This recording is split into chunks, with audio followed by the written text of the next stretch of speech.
അതൊക്കെ പറയല്ലോ.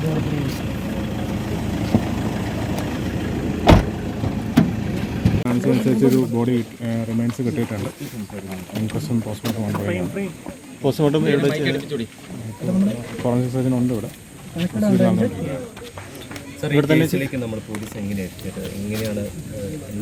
അന്വേഷണത്തിന് ആയതുകൊണ്ട് ഇപ്പോൾ കൂടുതൽ വെളിപ്പെടുത്താൻ പറ്റില്ല. ഈ പോസ്റ്റ്മോർട്ടം മറ്റേ മെഡിക്കൽ കോളേജിലേക്ക് കൊണ്ടുപോകേണ്ട ആവശ്യമല്ലോ ഉണ്ടോ, അതോ ഇവിടെ തന്നെ നിൽക്കുമോ? പരിശോധിക്കാനുണ്ട്. മാധ്യമങ്ങളെ കാണുന്നു. ഇത് എങ്ങനെ സാർ ഇതിനകത്ത് ഉണ്ടായിരുന്നേ? പറയാൻ അവിടെ വിളി. ഈ വിജയൻ്റെ തലയ്ക്ക് ചുറ്റിക കൊണ്ട് അടിക്കുകയായിരുന്നു. അത് പ്രകാരം കാണിച്ചു തന്ന ബോഡി കുഴിച്ചിട്ട സ്ഥലം കാണിച്ചു തന്നു. റിക്കവർ ചെയ്തിട്ടുണ്ട്. ഒടിച്ചു മടക്കി എന്നൊക്കെ പറയാം, അങ്ങനെയാണോ? അതോ ആ ഒരു പൊസിഷനിലാണ് കിടന്നിട്ടുണ്ടായത്. കംപ്ലീറ്റ് ഭാഗങ്ങളുണ്ടോ, അതൊക്കെ അഴുകിയ നിലയിലാണോ? എല്ലാം ഓൾമോസ്റ്റ് അഴുകിയ നിലയിലാണ്.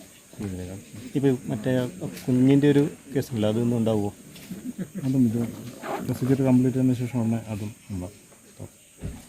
ഇനി ഇവിടെ എന്തൊക്കെ നടപടി? ഇൻക്വസ്റ്റ് പൂർത്തിയായോ? പോസ്റ്റ്മോർട്ടം ഇവിടെ വെച്ചിട്ടാണോ അതോ? എൻ്റെ ഓൺഗോയിങ് ആണ്. കൂടുതൽ അറിയിക്കും. പോസ്റ്റ്മോർട്ടം ഇവിടെ വെച്ചിട്ടാണ് കോട്ടയം ഇപ്പോൾ ഇവിടുന്ന് നോക്കുന്നുണ്ട്.